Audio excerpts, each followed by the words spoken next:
My void will consume you, if you ask nicely.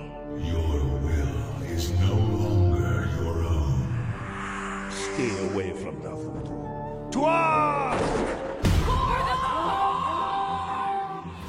You have led the Horde to a place without honor. Your petty quarrels only make me stronger.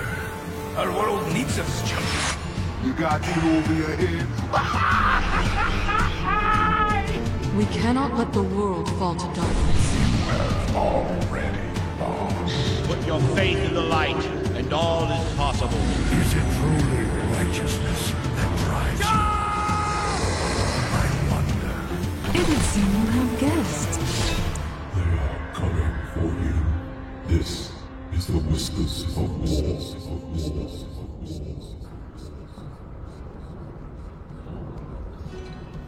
Hello everyone and welcome to Whispers of War, show number 65.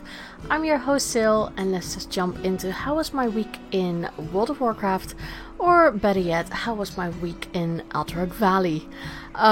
So if I sound a little bit different, it's because I'm actually a bit fluish at the moment, and my throat is really sore, but I still wanted to put something out because I have an amazing interview for you guys. So let's just jump into World of Warcraft. I didn't do anything in Classic, again because, like I said, AV is taking up everything because the leveling up system is just, this is the moment now that I've always wanted to get all these alts up, because at a certain point you create too many alts, at least I do, and you keep wondering, when will I level these up to maximum level? And then you get distracted and you never do it. And now I feel like I have a goal before, I have a month now. I have exactly a month to get this done. I'm still not there yet, but I'm halfway now. I'm halfway. So I have about I think it's 20 level 120s now. I still have many more to go. I think 18 of them, and I know that I won't get all of them up because a big chunk of at least 10 of those, I think it's 10, are still below 60. And I would still have to level those via normal dungeons and questing before I can even jump into AV with them. So we'll see how far I get. At least if I can get a large chunk of it done, then that will all be fine. The baby shaman is level 30 now, still in Darkshire, but I think I'm going to go to Stranglethorn, just because I quite like the Hemet quests. It's a lot of killing. That sounds really wrong when I say it like that, but it's a lot of mobs that you have to just continuously grind, and yeah, that's in a small area, so I quite like that. I'll be doing that quest line, and maybe I'll level some other characters in between as well and see if I can push most of them up to 60. So that's what's happening, and because I reached a certain level, I could also get my heritage gear on a lot of I say a lot of characters, on 2 characters. So let me start with the easy one, which was the Void Elves. Basically, when you turn level 110, that's it. You just get this icon on your map. Go on and go to your embassy. I don't know. Where all the new alliances are coming into. It's like, I don't know, the immigration bureau. That's where you have to go, and you just get a quest, and boom, you get your heritage gear. Yeah, that wasn't the case for Blood Elves. So I had the same thing for my Blood Elf, and funnily enough, that also starts in that area. And I thought, okay, that's a great way to letting me know I need to go to Silvermoon. And I don't mean that it's sarcasm. It's actually really, really nice that you get that shown into Orgrimmar, because who goes to Silvermoon nowadays? Well, I know who goes to Silvermoon, but so went to Silvermoon, started the quest line. It was alright. Some of it was a little bit harder, especially with leveling in AV. Yeah, you don't really upgrade your gear that much. upgrade a few things, but the main things like your chest piece and stuff like that, no. So I was actually in a lot of like heirloom stuff still, because I hadn't bothered. I thought, with the next expansion I'll get some new gear or something. And so I did that on my Blood Elf, and she's a paladin, and I was in red. Things are a lot harder to kill for some weird reason, and I've got really proper rage moments when I had to do the part where Arthas is on the Isle of Quel'Danas, and you have to kill Blightgut. Yeah, that was a challenge. I died 4 times. I was proper raging, because not only is it, dying fair enough, but not only is it having to do it again, the corpse run is horrendous. It is absolutely atrocious. So, yeah, was not happy with that. And at a certain point, you do what every person does, and I went to the internet just to check what other people have done. I see that some classes really struggle with this. I think some rogues have issues with it at times. Shadow Priest apparently are very good, but I got told as a paladin, because other paladins had issues with it, go into tank spec. So I thought, okay, well, Retri obviously doesn't work, let's just try tanking. And yeah, with all my tricks and everything that a paladin tank has to offer, I made it finally. And then, you're still not done. You still have to do quite a lot. And I'm not saying that the story isn't interesting, but it is completely different compared to what I had to do with the Void Elves. So I was a little bit like, okay, that's different. But it was cool. It was really cool. So now I have my Blood Elf gear as well, my heritage gear. The ones that I still need to work on are Dwarf, Tauren. What else do we have? And I think, there's another Alliance one. Gnomes, isn't it? Yeah, Gnomes. Those 2, my Gnome and my Dwarf, are on a different server. And I have not started leveling them completely, because they are a level 100, I think. But they are on my list of getting through AV. Just because from level 100 it's actually really a cakewalk to do it, because you get at least a level and a half, if not 2, in AV. So I don't have to do many, it's like 10 AVs that you have to do for one character, maybe a bit more, 15 at the max. So yeah, I probably could easily get that done in another weekend. So I have my plans all done for Christmas, I think. Christmas holidays, I know what I'll be doing. So that's really it. I have not really looked at the World of Warcraft news. I am starting to wonder when Warcraft Reforged is coming out, because we do see the new models coming out constantly, but they said before the new year, and we only have about 3 weeks left now. So that's, yeah, I feel like it's being pushed a bit. I'm even wondering now if it will actually come out this year, just because it's been quite quiet about it. Even though I've been in the beta, but I'm not really that interested in playing a campaign. I want to play the campaign, the storyline, and not the player against player. So that is me. I am going to leave you with a really, really amazing interview I had with the lovely Ali from Dungeon Fables. And I will come back and we'll talk a little bit about loot boxes potential loot boxes in the game. So I'll see you on the flip side. And with me today, I'm being joined by someone who's been on the show like 9 months ago, so it's been a while. Welcome back, Ali. Hi, thanks for having me back. It's lovely talking to you. And of course, you're a fellow dragon-powered studio. Yes. Awesome. Is that how we're going to name ourselves? We're powered by dragons. It works. Yeah. That's, and how epic can it be? So, of course, people might recognize your voice because you do a very amazingly cool podcast. Why don't you tell the listeners a little bit about yourself and about all the things that you do on the interwebs? Well, I do Dungeon Fables. That's my show, at least, where I go through the lore and story behind the dungeons and raids and why we're there and why some random bosses are in there, and have fun with music and voice lines and stuff. And I also am a co-host on All Things Azeroth, which is nice because that gives me a chance to also discuss more current things and news topics and that kind of thing. So I get to kind of do it all. I get to geek out about my lore. I get to talk about current stuff. It's nice. I like it. Yeah, and it's. I think to go back to Dungeon Fables, I said to you in the. I don't really want to call it a pre-show. It's more like a catch-up that we do. It sounds so official, pre-show. When we were talking, for me, every time I listen to Dungeon Fables, and especially because people know that I have a thing, I have an unhealthy addiction to alts.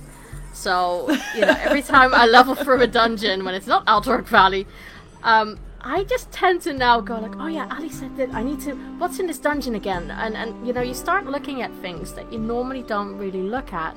So in that regards, I really love it that, because not to poo-poo anything, but that people sometimes go, oh, I've done these dungeons. What can you say about dungeons? But there's so much more to dungeons than people actually realize. And I think from what you tell about the dungeons, it's also you actually realize how much work Blizzard puts into these dungeons. Well, if you think about it, and I do this too, because time is short, especially since a lot of us have grown up as this game has, been out for a while and we have more adulting on our plate.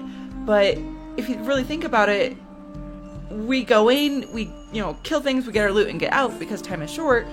But when we do that, and we're always looking forward too, it's rare when we take wow, I can talk. It's rare when we take a chance to look to the right or to the left or up.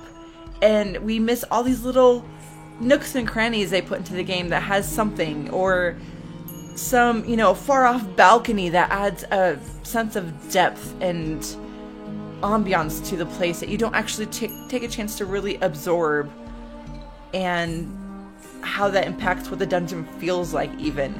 And there's people at Blizzard who make conscious decisions to put this stuff in to make the dungeon feel and look as it is, and to make it feel like it's an actual location in this world.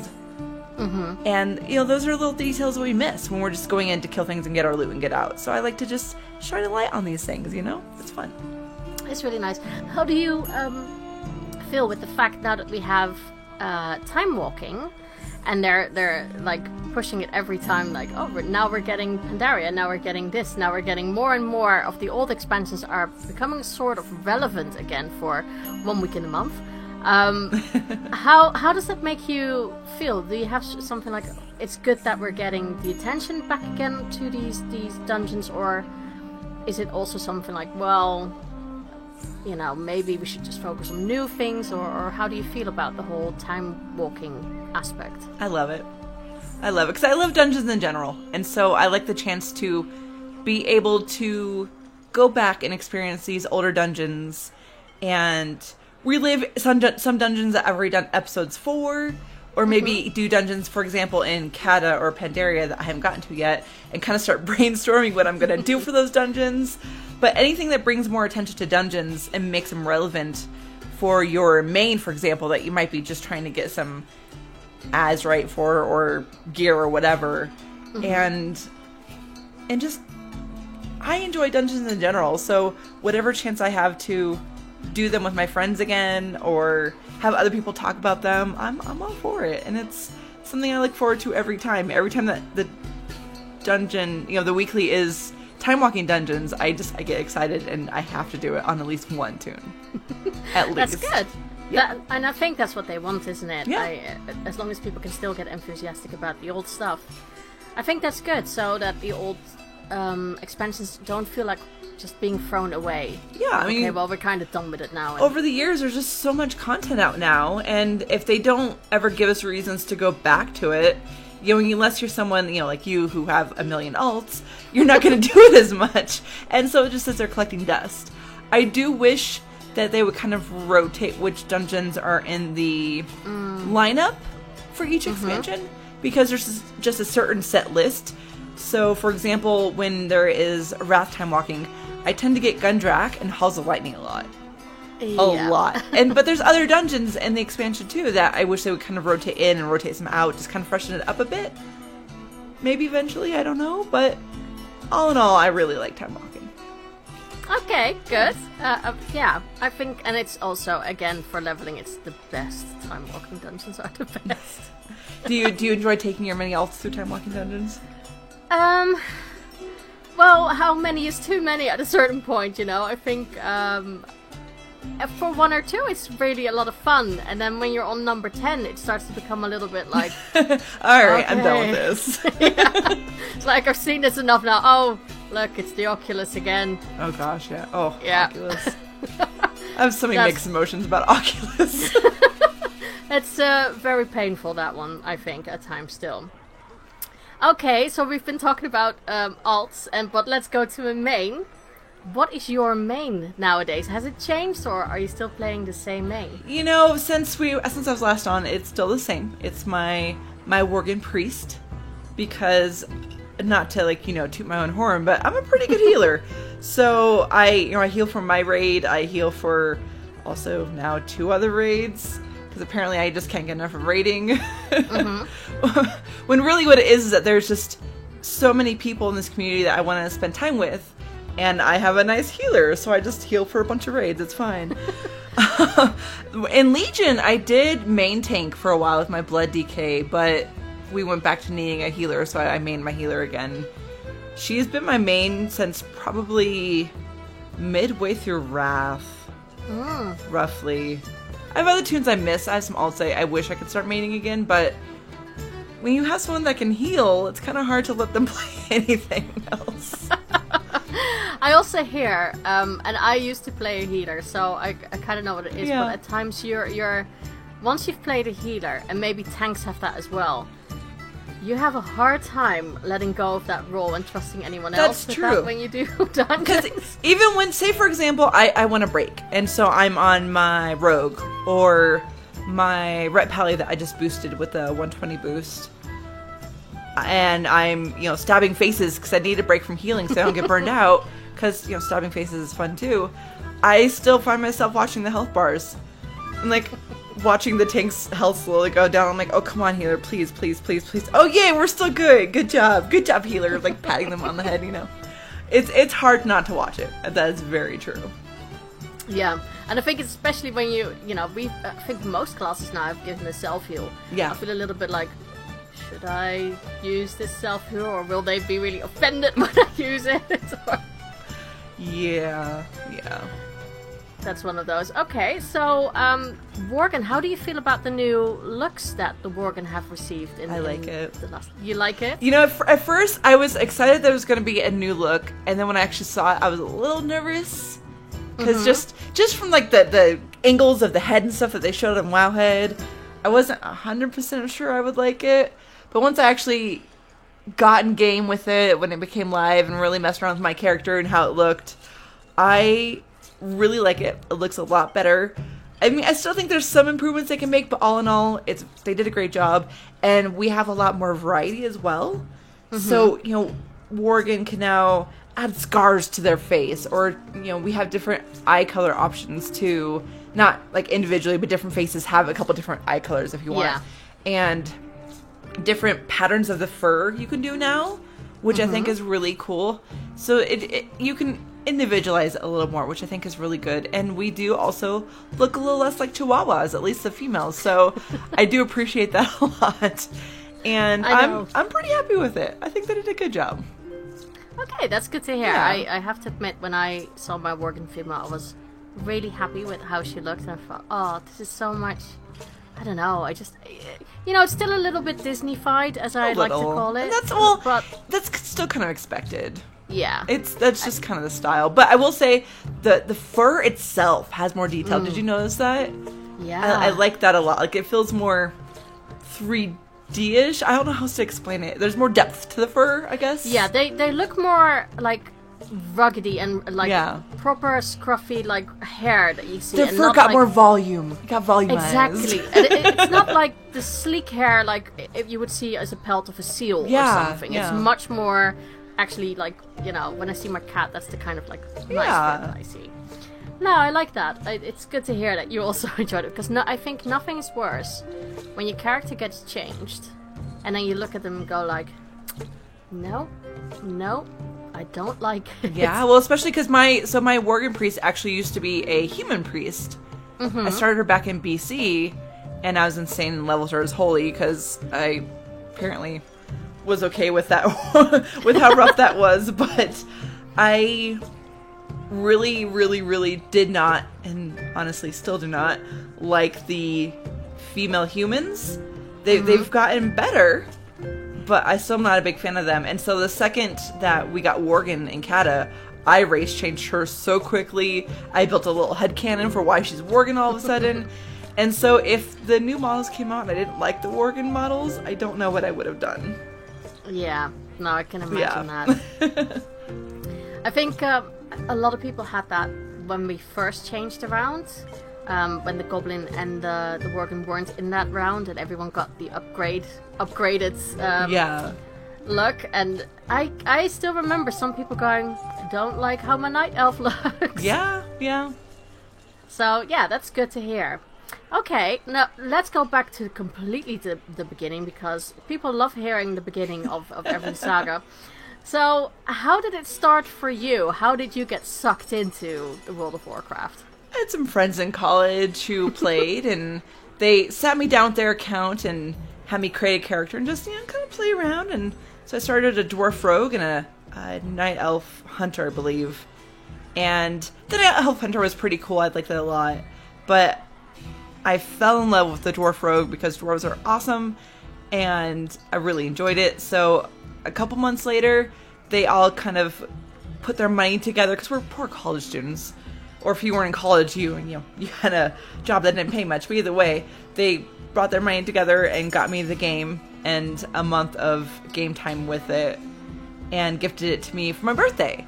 So I started the end of March when BC came out, or like a few months after BC came out, and just immediately fell in love. And I struggled at first because it was my first MMO, and as much as I like that group of friends and they meant a lot to me, they were off playing their level 60s and doing all their high level stuff, and I'm just here like, what do I do, guys? I just killed a Trog, yay! So I had fun, but I wasn't having as much fun as I could have, and it was okay. But then when I started kind of playing with other players and pugging, I eventually, long story short, joined a different guild. And they took me in and kind of helped show me the ropes, at least as things I couldn't figure out on my own. And I'm still with them to this day. I'm actually the guild leader now. And once I started playing with those people and forming more friendships online, just fell in love with it. Because it really is meant to be played with other people. And I'll still play it by myself plenty of times, especially as an adult when I get peopled out and just need some alone time. But once I started getting more involved with the people and the community, I started liking it more and more and more, and just was hooked. And finding the lore and the story hooked me even more. So now I'm doomed. This is what I do now. I play Warcraft. I think every person that I've had on the show who is somehow involved in the community with anything, it becomes such a big part of your life, doesn't it? It really does. And starting a podcast and actually really getting involved in the community, because before it was just my little group, my little guild, and I had fun with them, and I would start listening to podcasts and stuff, but I was still shy and dripping with social anxiety and not wanting to put myself out there and interact with these shows or anything like that. But once I actually started kind of stepping out of that years later and interacting with shows, and eventually starting my own show and really getting involved in the community, my only regret is I didn't do that sooner, because that really changed the game in a positive way for me. And I like it even more than I did before, which I didn't think was possible, but apparently it is. And I love stories like that, because you hear it from so many people how the game really has changed for them, also with how they interact with people. And I find it not odd, but I find it I guess the word is in a way odd, but not in a negative way, because I hear so many people say, I have anxiety, I don't really do well with people. To pick up an online game that it's, you know, it's not a single player game, so you know you will be confronted with other people, and to get almost like, you know, the fullest experience out of the game, you will sometimes have to interact with other people, which can sometimes be quite negative if we've it can. seen. That's, you know, the community has that aspect, and sometimes the negative voices are louder, you know. Unfortunately, but then there's, you know, for that small percentage, I would say, just because they are very vocal, the negativity, there is so much good, and you hear so many stories of people who have overcome that anxiety and have made friendships, and just feel more that they can be themselves online, and I find that so interesting, but also very special about the game. Yeah, it really is special, and I mean, it's nice. We do have this nice buffer of the screen, or, you know, if you're on camera, the webcam, or headphones, like, you're not face to face. When you're face to face, like I was at BlizzCon, like, that becomes a little bit of a different story, but it, for those with social anxiety, but still wanting to have friends and geek out with people, like, it's a nice comfort zone when you do find those nice people who are supportive and encouraging and helpful and bring you in, like, you're, you know, part of the family and everything. It's very, I think, unique to Warcraft. I know there's other games. I know for, you know, Final Fantasy and Skyrim and some other MMOs definitely have that, but because Warcraft has been going on for so long and the community is what it is, I think it's really special. Yeah, I completely agree with that. So, community, we've discussed it a little bit, and you've already mentioned that you went to BlizzCon. I'm very jealous of you. But how was BlizzCon? Can you just tell me how was the experience to be there and see all those people, and then having people come up to you and go like, oh my god, you're Ali from Dungeon Fables. Oh, BlizzCon. You know, I was incredibly nervous going into it because I do have that social anxiety, and while I did have some friends through podcasting that I was looking forward to meeting, you know, I wasn't meeting guildies. You know, I was meeting a couple people I raided with here and there, but it wasn't. I didn't know what to expect, and I was really nervous because even if I did run into, say, one person that knew my show, I was worried that, you know, oh, when they see me, will they like the show less now? Because, you know, my self-confidence is not high. My self-esteem and confidence has gotten a lot better over the years, and every year it gets better, but it's still not in the best place. And I'm, you know, not what the world would call pretty. So, you know, I was worried about not having this comfort zone of security blanket, you know, of the monitor in front of me between people, you know, to actually see people face to face. And I had a whole bunch of friends who had been to BlizzCon, you know, of all types of people were like, it's fine, don't worry, like, we are all geeks, it's a family, you're gonna fit right in, like, it's really, you're gonna be fine.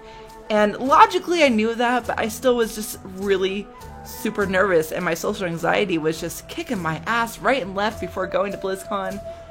And once we actually got there, and I met Toasty, my co-host on All Things Azeroth, was my first one. I kind of got to dip my toes into kind of crossing into the realm of my offline life and my online life, kind of, you know, butting heads.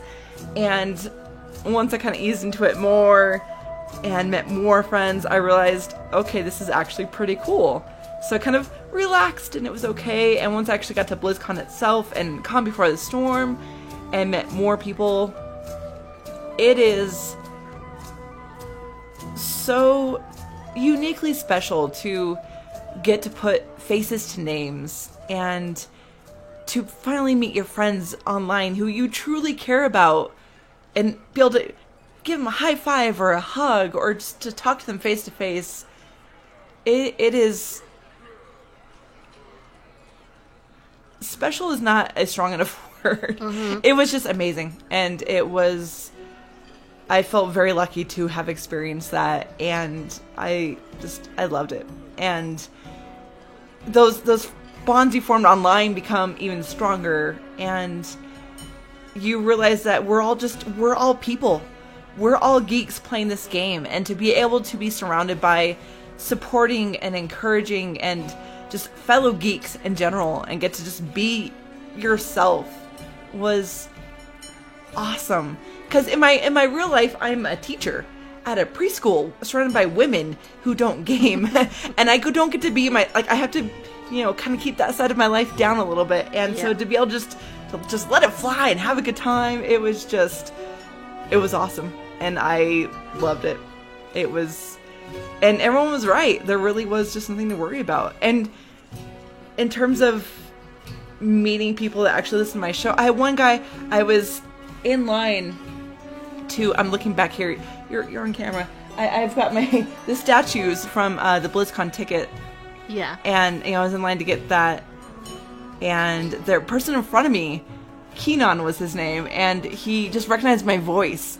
And he turned around, he's like, I'm gonna gush for a minute, I hope you don't mind, but I recognize your voice. You're Ali from Dungeon Fables, right? And that experience of someone actually recognizing me, I didn't know the room was dark, which is probably good, because I think my face was probably as bright as a tomato, and I didn't know what to say, and I was tripping over my words. I'm like, thank you?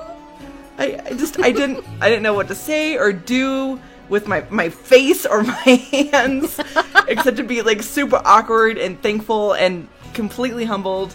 And it happened a couple more times, and whether it was a random fan or fellow podcasters, just meeting these people, it makes the community feel smaller and larger all at the same time.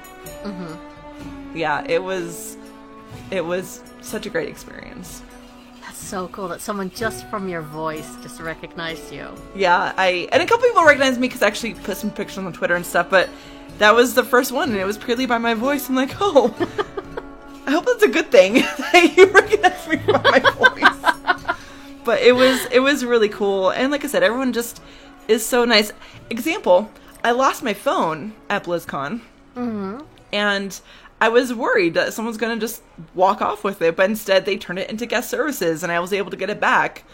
Whereas you go to other areas, they may not do that. They may go ahead and just keep it for themselves and do whatever horrible things with it. So it's just a small example of just how nice this community can be, Yeah, that's so great to hear. Well, like I said, hopefully one time when we've already established when I have my retirement money and stuff. Like I said, start saving up. I've wanted to go to BlizzCon for years, and granted, I'm in the States and you're overseas, which is far more expensive. But I've been wanting to go for years, but I am not necessarily in the money-making profession, and my husband came too, so that is additional cost too. So we've had to save up a bit, but it was totally worth it. We're already saving up for next year. Hopefully we get to go next year. We'll have to see how that works out. But just start saving up now.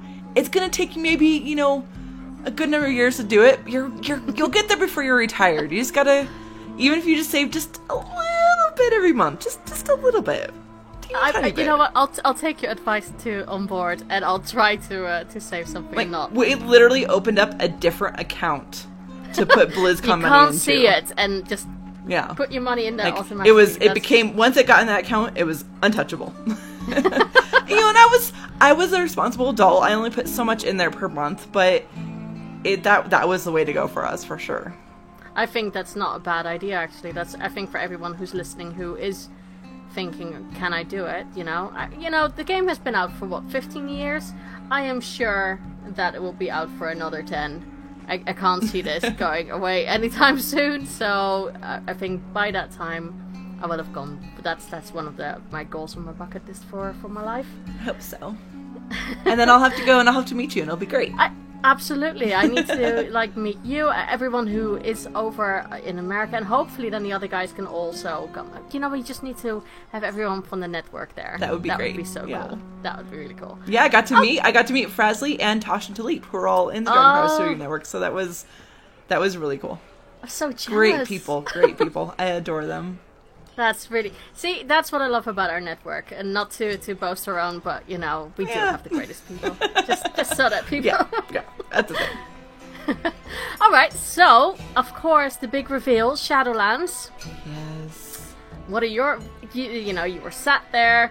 The rumors were already flying because the internet can't keep anything quiet. Of course not. But how did it feel, despite that some things were already leaked? How did it feel seeing all of that and hearing that announcement? Oh, it was so good. I didn't know what to think about the leaks because there's been leaks in the past that were entirely wrong, and I didn't know if this was going to be right or not, but sure enough it was. But the trailer for it was better than I could have ever remotely guessed or predicted or hoped for. And that moment when, everyone's talked about it, everyone felt this way. Yeah. But that moment when, Sylvanas puts the helmet in front of her face, like, Blizzard intentionally trolled us and made her pause with the helmet in front of her face. Will she? Won't we? We don't know. And she broke it instead, which I don't know any of us guessed. And just see the line between our realm and Shadowlands shatter the way it did, just so dramatically. And in sitting there in the Mythic Hall, you could just feel the shatter. It was just so great and so well done, and just the graphics for that alone, and all the lore implications of the Shadowlands and all of it. I am super excited for it. I am ecstatic. I think it's going to be a phenomenal expansion, and I am super excited and just You want it now? I do. I want it now. I mean, I want them. There's still details they're trying to figure out in terms of everything, obviously, and we can go into details about that later. But I am just so excited for what they're doing with this expansion, both in terms of progressing the story and the leveling changes. And I think it really shows they've been listening to the community in terms of the fact that we're all kind of done with the AP grind. And we're not going to have an AP grind. Like, we'll have Anima, and that's going to be like a mini grind, I'm guessing. But it won't be what Artifact Power has been, Azerite has been the last couple expansions. And just a lot of the little changes they're making, it shows they've been listening to the community, and I love that. And there's just so much happening with this expansion that I am just super, super excited about. That's good.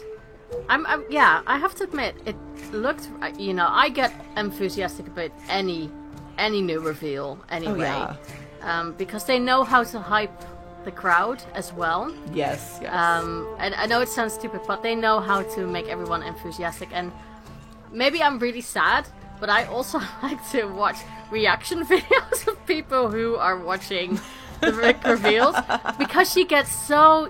I don't think from the BlizzCon tickets, you don't really feel the hype that people actually get from when they film and put it on YouTube from their own cameras. Right. It's completely different, and you can actually, because you hear a lot more like screaming and of just the crowd, reactions as a crowd, and you get so swept up by it. So I can only imagine what it's like to actually be in the audience and experience all of that. But yeah, Blizzard does know how to hype the crowd, as long as it's not asking about if you can play it on mobile phones, I guess. Yes, that's true. Like, even that battle between Bolvar and Sylvanas, just people were like making sounds with, she like hurled like huge, rock things or whatever, and the chains to Bolvar, and just, and that moment that Bolvar changed from, being all fiery and he goes back to like the blue eyes and stuff, and people are like, oh, it just, I wish they, and I understand that people want to be able to hear and experience the trailer, as is, instead of hearing and experiencing the trailer with the trailer and the noise of the crowd. But I wish they somehow gave you an option to experience it, because I can imagine, like you were saying, that crowd reaction adds to the feeling of the trailer, Yeah, I absolutely feel that's it. I think for anyone who has not seen it with a BlizzCon crowd, like with the ticket, I would urge you to try and find someone on YouTube from the reactions from people, because it is something completely different just to see the hype for an expansion. Yeah, I love it. It's something I really, really thrive on.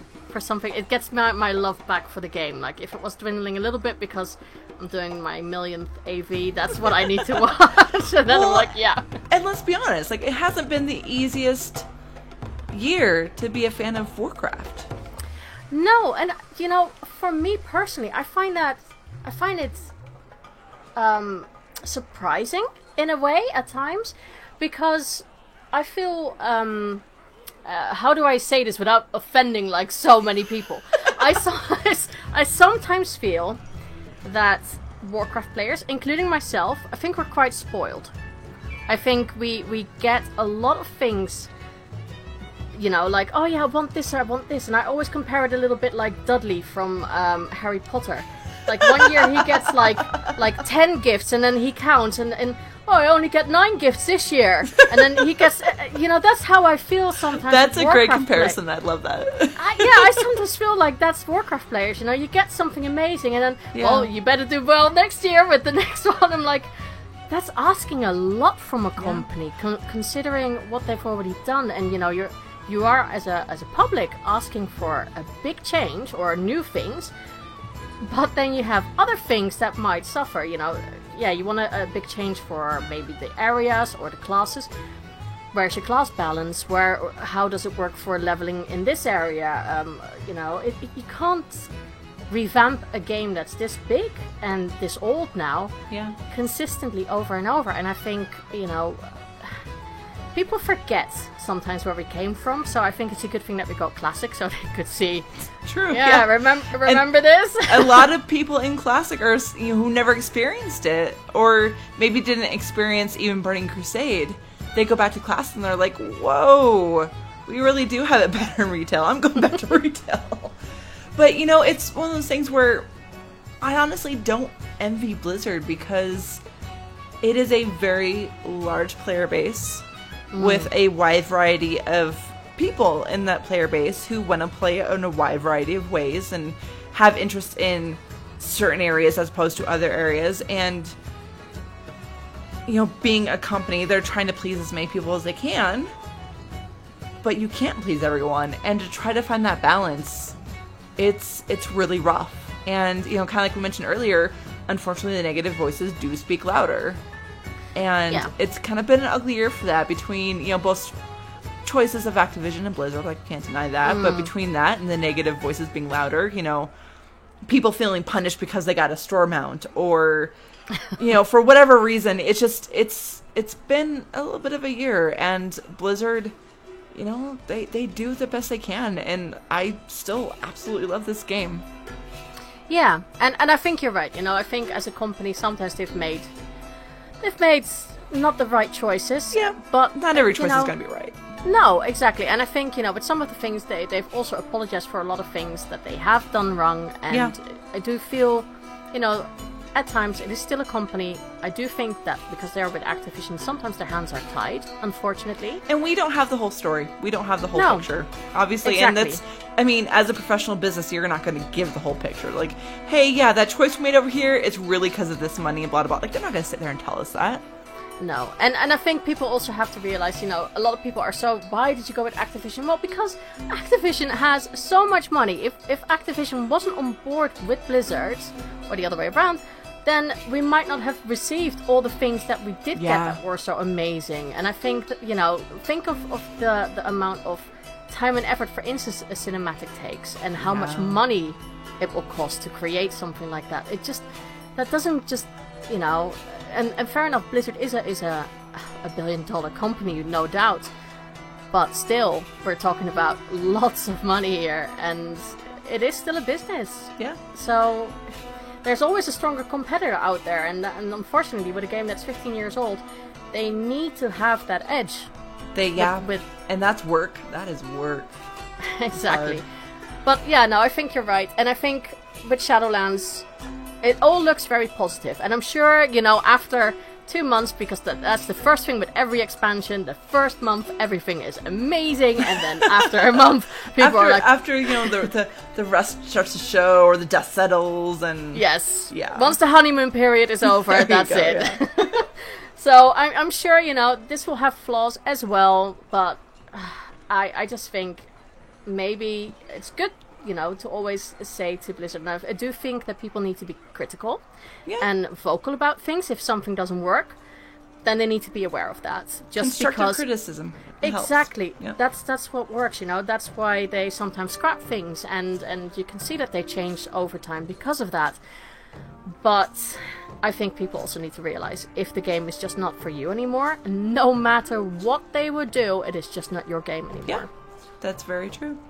And there's nothing wrong with that. But I'm looking forward for everything that they've revealed so far in Shadowlands. What was the one thing that you were like, oh, this, I can't wait for this? The one thing, that's a really hard to just choose one thing.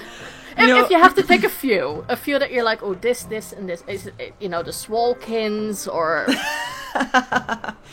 I am super excited for Torghast. I think it's gonna be really great, and I love that they're making it so you can play with one person by yourself, or you can play with 5 people. They're making it so you can kind of run it as you want to kind of try to meet these different needs of different people who play different ways. And the fact that it's going to change as you go along, and it's going to change week to week, and as you go through, you're going to get some lore stories in there. I am super excited for what they're doing with that. I can't wait to run that. It's going to be a big thing for me, I think. And I bet for you as well, because of the podcast. Yeah, people have been asking me, what are you going to do with this for your show? And it's hard because, on my show, by the time this comes out, I'll probably be in Cataclysm. I will be in Cataclysm. And I'm not going to be covering Shadowlands until, years from now. And so what I might do is just every day, make a segment.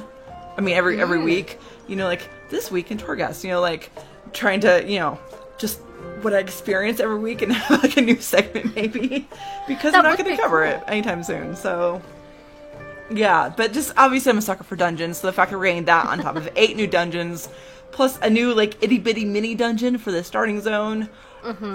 I'm obviously really excited about all of that. That's good. Yeah. That's good. Plus the leveling changes are going to be great for so many reasons.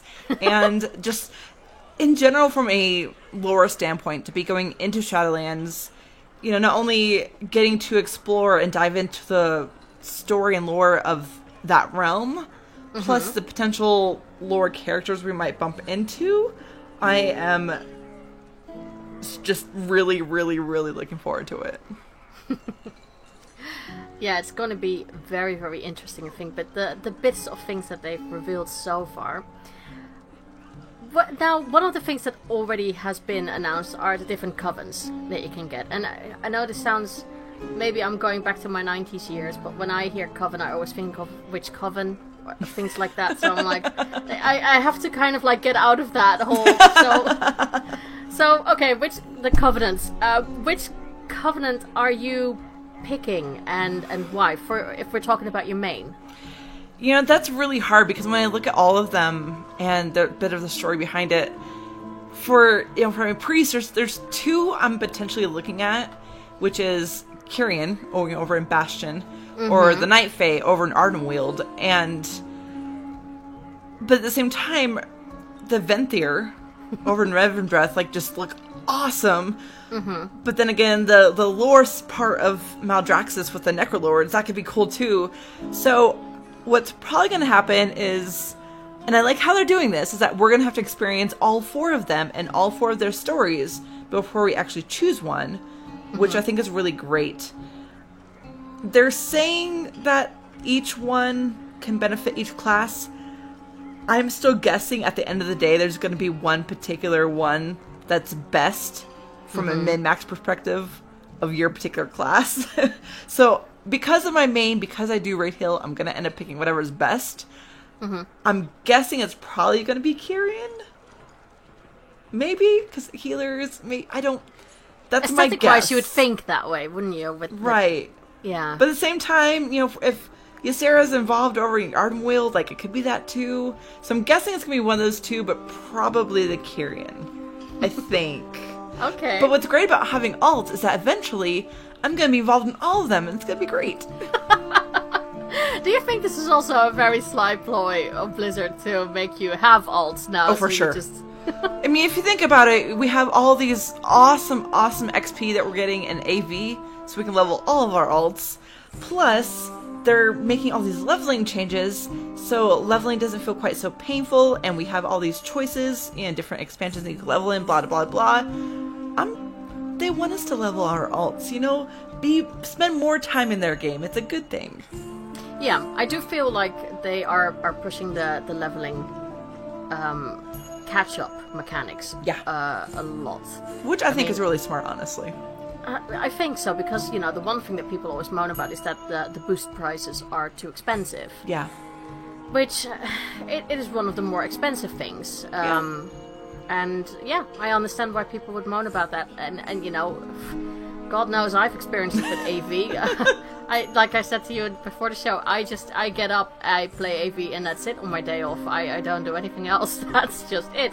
Because it goes so quick after level 60. So, you know, I tried it with a level 20, not worth it. Is it? No. I was going to ask you, because I know my only experience so far in leveling in AV has been on my mage, because I really miss her.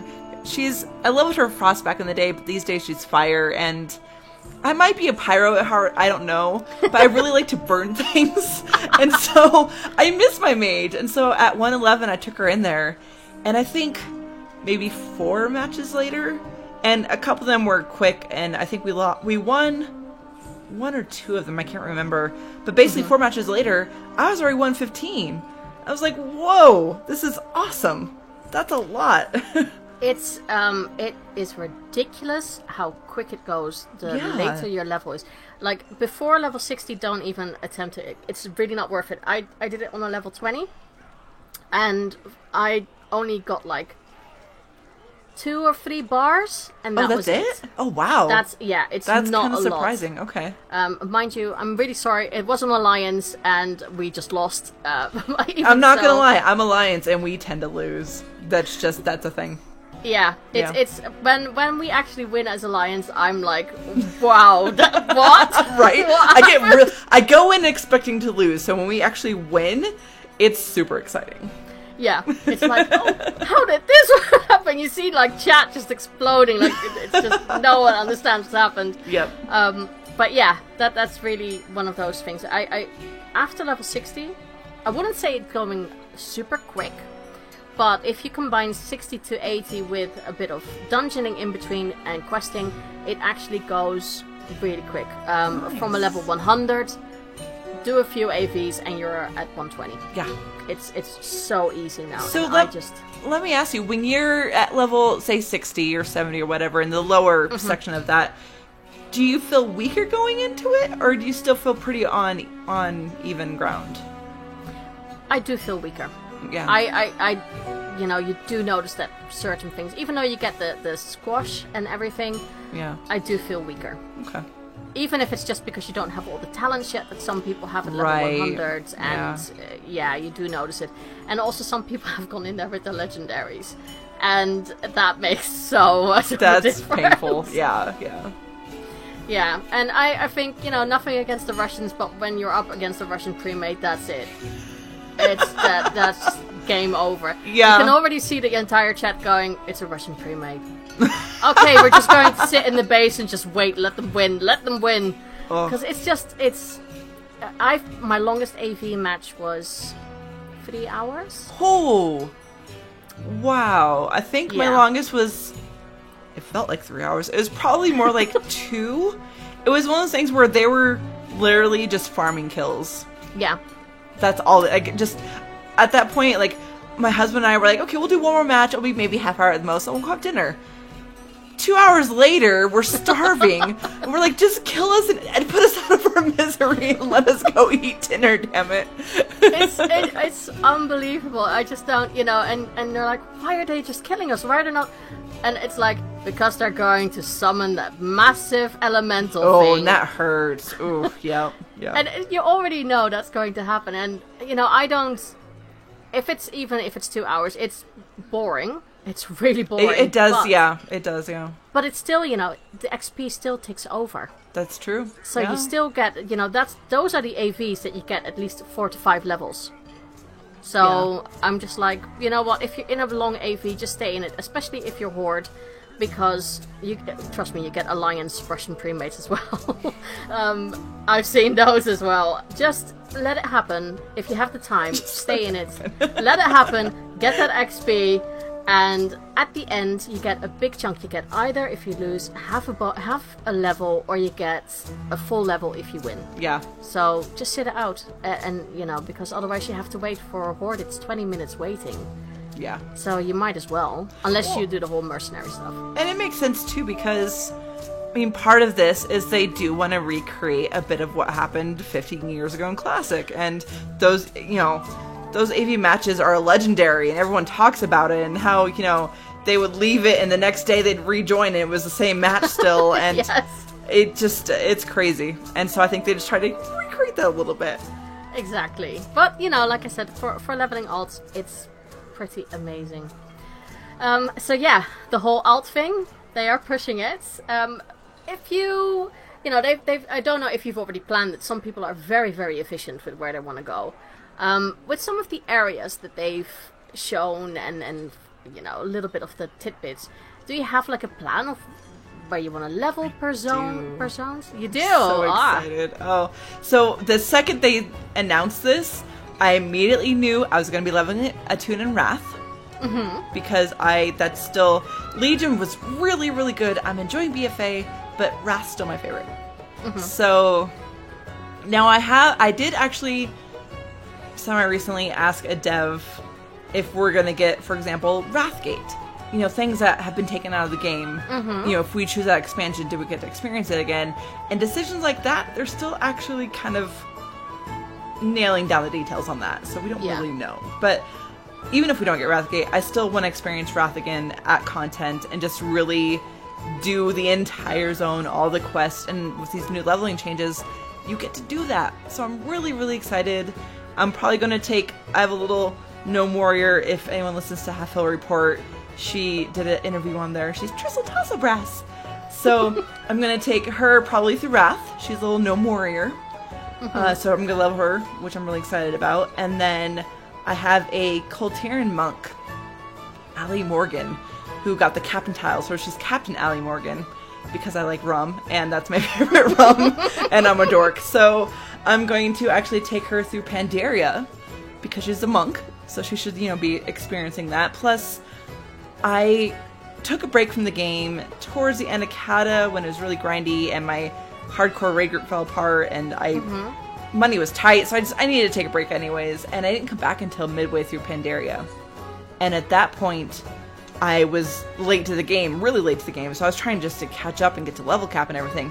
So I missed a lot of story, and there's a good amount of lore in there, and I missed it all. So I'm really looking forward to Pandaria as well. I love it. I love it that you're basing it on different classes and races. That this one is going there with the backstory, and this one, my RP heart is very, very happy with hearing all of that. What are you gonna do? Oh, that depends. With your on million how many, alts. With my billion alts, that depends how many more I can still make, how many more I'm allowed to make for the server, or if I need a second account.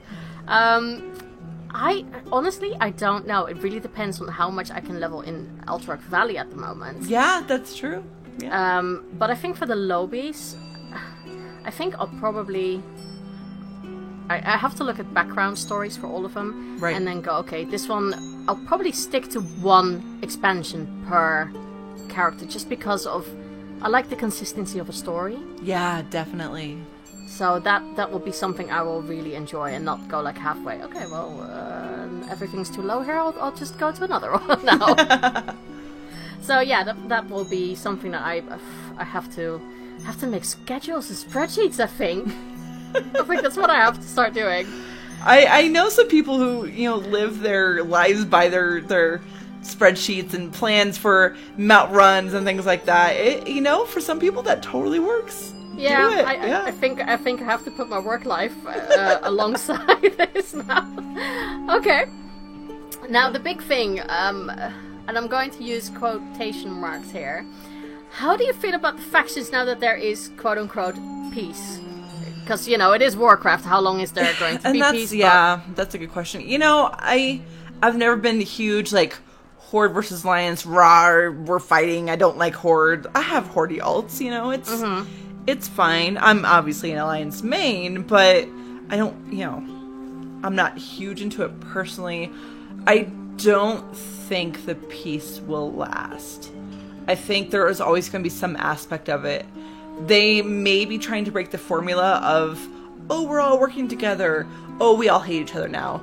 Oh, we're working together. Oh, we hate each other now. Like, that's been going on for a while. I think everyone's kind of, not everyone, I can't speak for everyone. A lot of people are tired of it. And so this might be them trying to break that cycle. But I imagine that there's still going to be some animosities. There's still going to be, Gen's still going to hate the Horde. Wow. Gen's still going to hate the Horde. You know, Tyrande, she's probably hating the Horde now. You know, there's always going to be some kind of unrest there. Yeah. So I think peace in quotation marks is really, really good for that situation there. I think, unfortunately, because we have two factions, you know it's going to be a big part of the story anyway, that they will fall out. And there will be something that will put the factions maybe in a sort of way of tension with each other. Maybe not full-out war, but there will be tension. So, I mean, the fact that they even set up BlizzCon, they're not letting us play with each other yet. And, well, they didn't say yet, but, like, they're, you know, we're not going to get to run dungeons with each other, you know, for example. And the fact that they haven't opened up that, and it might be just because it is Warcraft, it's always been about war, whatever. Or it could be because they know what they're planning down the road, because they plan expansions years down the road. Yeah. So they may already know that at some point there might be a bit of a war again, you know? So who knows? I'm almost banking on it. Yeah. In all fairness, I'm almost banking on it. Okay, so Ali, with that, I am going to go to the final questions of this interview. Normally I would ask you what is your whisper, but we've done that before. So instead, I'm going to give you a brand new question. There's a lot of new questions, by the way, and I have to thank Twitter for being amazing and just sending all these questions in. Because, you know, I can't think at times, and it's just better to get input from the community, if I'm honest. Yeah, because the community's awesome for that. Exactly. Yeah. They are really, really good with coming up with brilliant things that I've never thought about. So, this question, I really like it. What is your favorite in-game food? You know, there's a few. You know, okay. we talked in the pre-show / catch up about you know, the giant cake and Dalaran. You know, there's the delicious chocolate cake, which I think it gives you a happy buff. Remember right? But one of my favorite all-time foods is probably savory Deviant Delight, because granted, I haven't actually ate it in a long time now, but it is that one that changes you. You could be a pirate or a ninja. And I like pirates and ninjas, so I always got really excited to eat that one and see what I would be, and then be that one for a while. It was one of the few times I didn't mind the human model, because pirates and ninjas are awesome, and I think I'm gonna have to go with that. That's a really good one. Yeah, or crispy bacon. I was really excited to get bacon at Legion, and I'm bummed that we don't. Morgan. Right? Yeah. Well, and bacon's delicious. So, but. Crispy bacon, I was excited about that, but if I have to pick one, it's going to be savory Deviant Delight. Yeah. I'm going to derail this slightly. Do it. With the whole, you know, favorite in-game food, and again, the cooking skill, when you see it, you don't really see anything, you just see them, you know, wringing their hands. I don't know what they're doing, but they're doing something. Would it be cool, like with other games, if they just had, and I know I'm asking a lot from a team, like, oh, we want new animations, but wouldn't it be cool if we got something that you can actually see the ingredients that you put in, and just that you see, like, your character just stir a pot or have a frying pan, or... That would be cool. Like, we may not actually see ingredients, because I think that would probably be too much, but the aspect of maybe, you know, having a frying pan and you're holding over the fire, and, like, see you maybe, like, physically, like, flip something like a pancake or something, you know, like... to do some other motion other than just twirling your hands around some kind of ball type something or other. I think that would be really cool. I would like that. Yeah. And I think for people who are like, yeah, I know Sil has just played too much Pokemon Sword. That's why she's been making those curries. That's why. And yeah, you would be right. That's why. My husband's in the other room playing it right now, so it's it works. Okay, Ali, thank you so much for the interview. If people want to find you and your amazing shows, where can they find you on the internet? You can find my show at dungeonfables.com or wherever you get your podcasts from. Or you can find me on Twitter at AliandersK. Or you can find the show at Dungeon Fables. Or you can hear me every week on All Things Azeroth. And wherever you want to get your podcast for that one too. Perfect. Yeah. Thank you so much for being an amazing guest again. Thank you so much for having me on. It's always fun to come here and hang out and just geek out with you. It's good. So I hope you enjoyed the interview. It was lovely talking to Ali again, and hopefully she'll be on the show in the new year. That would be really cool. Also, I hope that you guys noticed something about the quality of the interviews. Now, of course, Ali has a really professional setup as well. That always helps, having someone with a good microphone. But I'm using a new sort of recorder, and I have to thank the lovely technical gnome Frasley for that, who said that I should start using the Squadcast, and so did Amanda from the Geek Herring.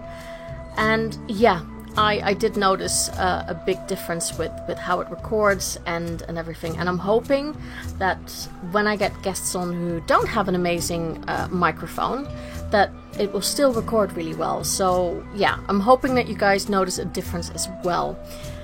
Let's go to the question of the week, which I always post on Twitter. And if you want to be part of that, just go to Twitter and follow the show account on @whispers_of_war. And the question of the week was, well, this is how I phrased it. Let's talk about loot boxes. Are you happy with the in-game store as it is? Would you like to see other things than pets or mounts maybe?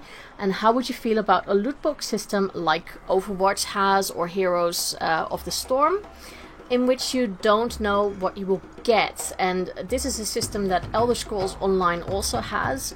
So you can buy a crate, and then the crate you can hand in, and you get 4 cards out of the crate, which you can flip, and then you can see what you can get. Now, most of the time that's things like potions, or I think it's sometimes experience rolls, scrolls, or which give you a little bit of a boost of XP.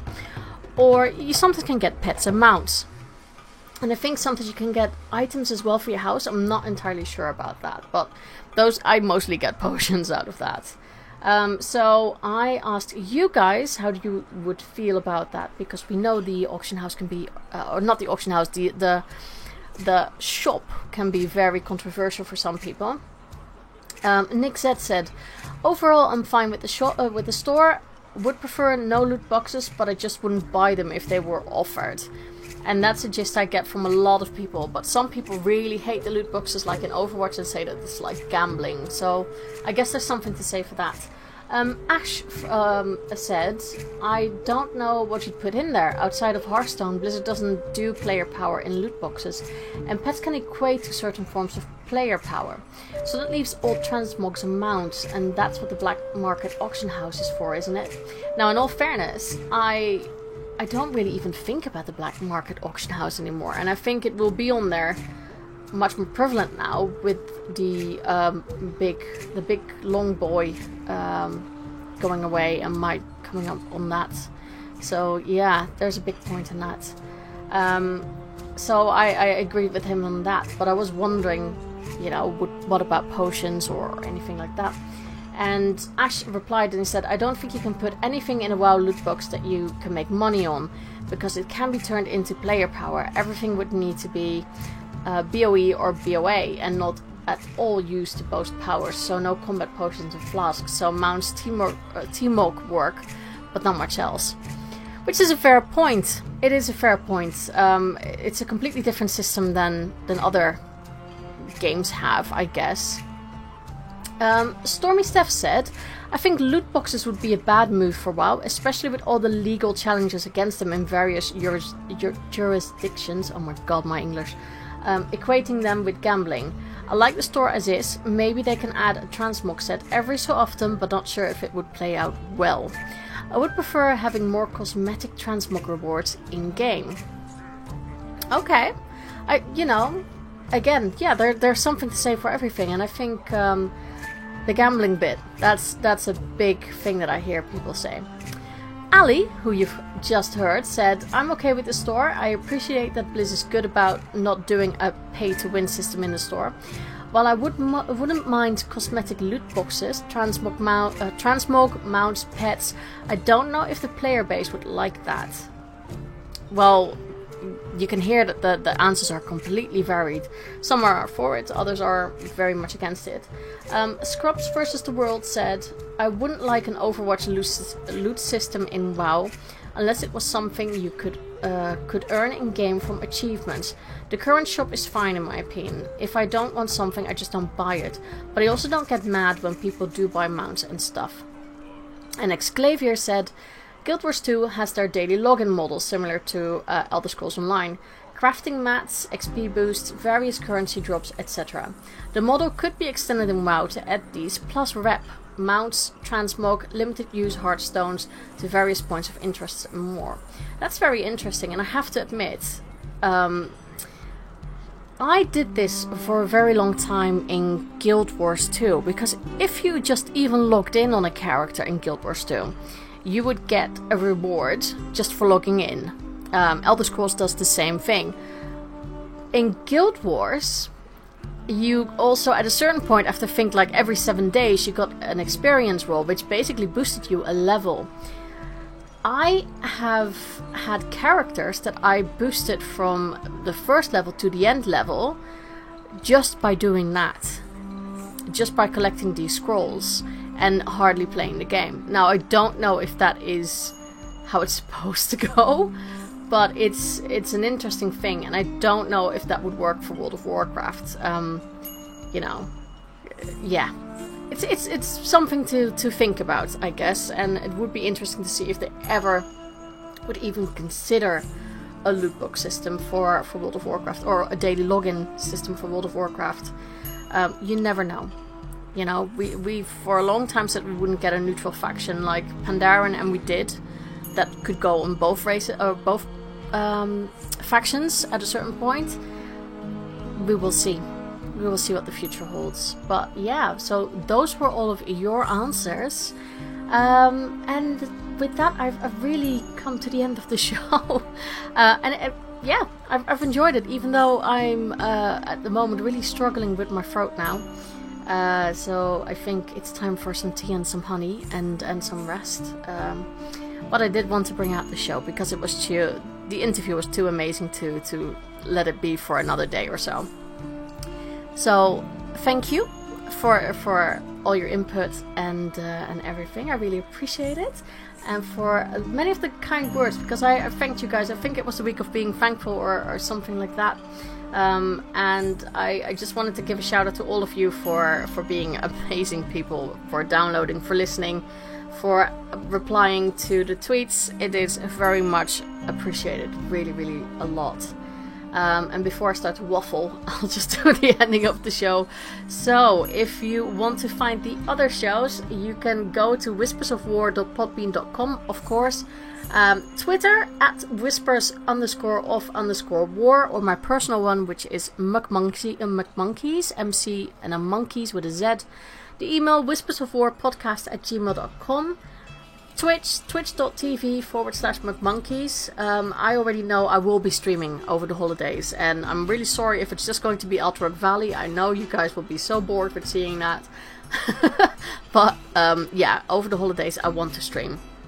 I just need to figure out how I can set up a remote camera to have a camera view of my chinchillas. Because I feel like that's much more interesting to watch than my boring face. So I'll see how I can do that. And of course, if you want to find interesting discussions, then you should join us on Discord. And with us, I mean everyone who is part of the Dragon Powered Studio. So go to dragonpoweredstudio.com/Discord to join our Discord server. And that's it. Thank you guys so much for downloading, for listening, for your input, and I hopefully will hear from you all next week. Bye-bye!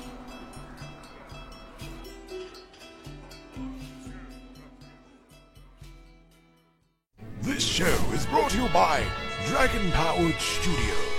Find more at dragonpoweredstudio.com.